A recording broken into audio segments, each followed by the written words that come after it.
Assalamualaikum warahmatullahi wabarakatuh. Perkenalkan, nama saya Laila Hasana, NIM 2210201055 dari lokal 5 PAIC.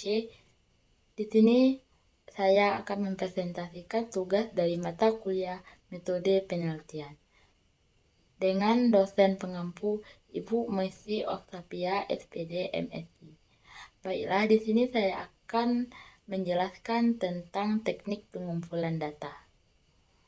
Nah, terdapat dua hal yang mempengaruhi kualitas data hasil penelitian, yaitu kualitas instrumen penelitian dan kualitas pengumpulan data. Nah, kualitas instrumen penelitian berkenan dengan validitas dan reliabilitas. Instrumen dan kualitas pengumpulan data berkenan ketetapan cara yang digunakan untuk mengumpulkan data. Pengumpulan data yang dilakukan dalam berbagai setting, berbagai sumber, dan berbagai cara. Bila dilihat dari settingnya, data dapat dikumpulkan pada setting alamiah atau natural setting. Nah, pada laboratorium dengan metode eksperimen, di rumah dengan berbagai responden, pada suatu seminar, diskusi di jalan, dan lain-lain. Bila dilihat dari sumber-sumber sekunder, sumber primer adalah sumber yang langsung memberikan data kepada pengumpulan data, dan sumber sekunder merupakan sumber yang tidak langsung memberikan data kepada pengumpulan data. Misalnya, lewat orang lain, lalu lewat dokumen. Selanjutnya, bila dilihat dari segi cara atau teknik pengumpulan data, maka teknik pengumpulan data dapat dilakukan dengan interview atau wawancara, kuesioner atau angket, observasi, pengamatan, dan gabungan ketiganya. Pada bab ini hanya akan dikemukakan pengumpulan data berdasarkan tekniknya, yaitu melalui wawancara, angket, dan observasi. Nah, yang A yaitu ada interview atau wawancara. Wawancara ini digunakan sebagai teknik pengumpulan data apabila peneliti ingin melakukan studi pendahuluan untuk menemukan permasalahan yang harus diteliti. Dan juga apabila peneliti ini mengetahui hal-hal dari responden yang lebih mendalam dan jumlah responnya sedikit atau kecil. Nah, teknik pengumpulan data ini berdasarkan diri pada laporan tentang diri sendiri atau self-report. Wawancara dapat dilakukan secara terstruktur maupun tidak terstruktur, dan dapat dilakukan melalui tatap muka maupun dengan menggunakan telepon.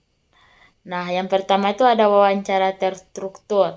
Wawancara terstruktur ini digunakan sebagai teknik pengumpulan data bila peneliti atau pengumpulan data telah mengetahui dengan pasti tentang informasi apa yang akan diperoleh. Nah, oleh karena itu, dalam melakukan wawancara, pengumpulan data telah menyiapkan instrumen penelitian beberapa pertanyaan-pertanyaan tertulis yang alternatif.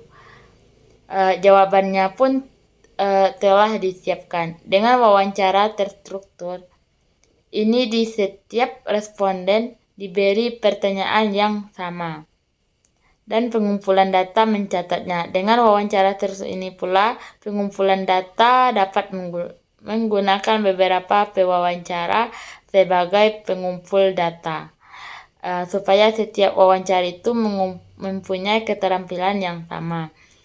Maka diperlukan training kepada calon pewawancara. Yang kedua, ada wawancara tidak terstruktur. Adalah wawancara yang bebas di mana peneliti ini tidak menggunakan pedoman wawancara yang telah tersusun secara sistematis dan lengkap untuk mengumpulkan datanya.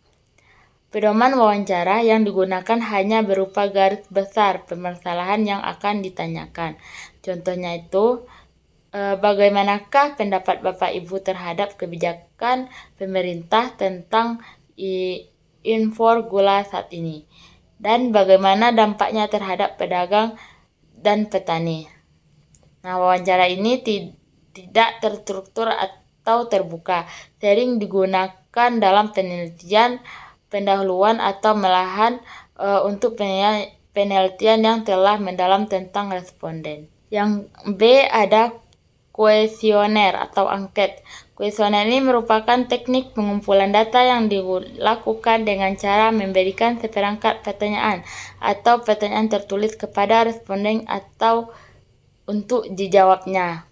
Kuesioner merupakan teknik pengumpulan data yang efisien bila peneliti tahu dengan pasti variabel yang akan diukur dan tahu apa yang bisa diharapkan dari responden. Nah, selain itu, kuesioner juga cocok digunakan bila jumlah responden cukup besar dan tersebar di wilayah yang luas. Kuesioner dapat berupa pertanyaan, pernyataan tertutup atau terbuka.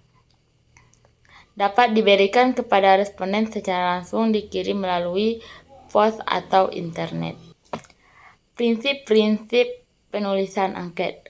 Nah, prinsip ini menyangkut beberapa faktor, yaitu isi, tujuan pertanyaan, bahasa yang digunakan mudah, pertanyaan tertutup, terbuka, negatif, positif, pertanyaan tidak mendua, tidak menanyakan hal-hal yang sudah lupa, pertanyaan tidak mengarahkan, panjang pertanyaan, dan urutan pertanyaan. Nah, yang pertama itu ada isi dan tujuan pertanyaan.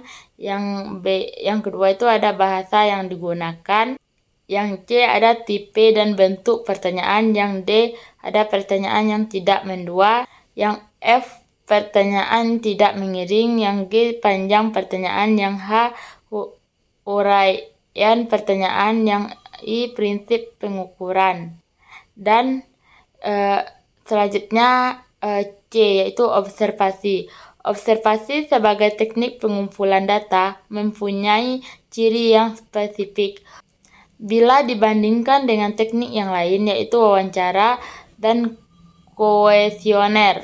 Kalau wawancara dan kuesioner ini selalu berkomunikasi dengan orang, maka observasi tidak terbatas pada orang, tetapi juga objek-objek yang lain.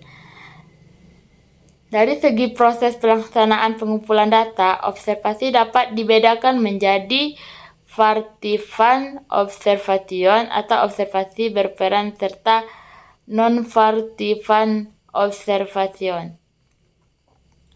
Selanjutnya, dari segi instrumen yang digunakan, maka observasi dapat dibedakan menjadi observasi terstruktur dan tidak terstruktur.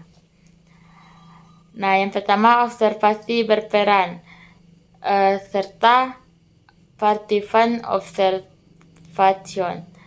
Dalam observasi ini, peneliti ini terlihat dengan kegiatan sehari-hari orang yang sedang diamati atau yang digunakan sebagai sumber penelitian. Yang kedua ada observasi non-partisipan, yaitu kalau dalam observasi partisipan, peneliti ini terlihat langsung dengan aktivitas orang-orang yang sedang diamati. Maka dalam observasi non-partisipan, peneliti tidak terlibat dan hanya sebagai pengamat independen. Itu saja penjelasan dari saya. Saya tutup dengan wabillahi taufiq wal hidayah. Wassalamualaikum warahmatullahi wabarakatuh.